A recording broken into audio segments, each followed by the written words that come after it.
মানুষ হিসেবে তাকে ওই বিপদের সেবা করতে হবে। একটা হিন্দুর ঘরে আগুন লেগেছে, তাই আমি মুসলমান হয়ে কি দূরে চলে যাব?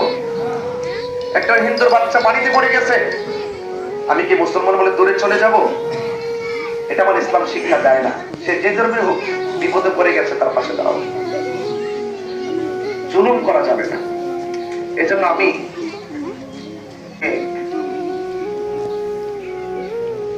আশা করি সেই সমস্যাগুলো সমাধান হয়ে যাবে। এর ধারাবাহিকতা আপনারা দেখেছেন, আহলে সুন্নাত ওয়াল জামাত বিভিন্ন আমাদের যে সংগঠনগুলো আছে, গোষ্ঠী কমিটি বাংলাদেশ সহ, মানে আহলে সুন্নাত ওয়াল জামাতের প্রায় 2 শতাধিক টিম, তারা কিন্তু আপনাদের বাসকারী যেখানে বন্যা কবলিত মানুষ সেখানে ঢুকে গেছে। আবারও প্রমাণ করা হলো,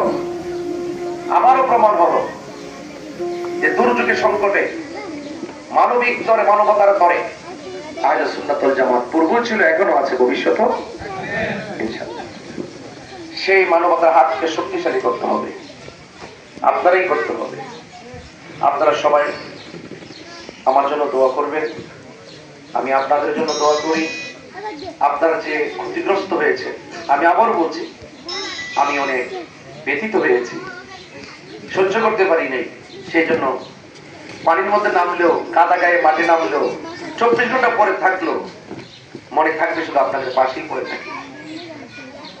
তবে সুখ এবং দুঃখের মালিককে। এখন কি বাড়ি বাড়ি পানি আছে?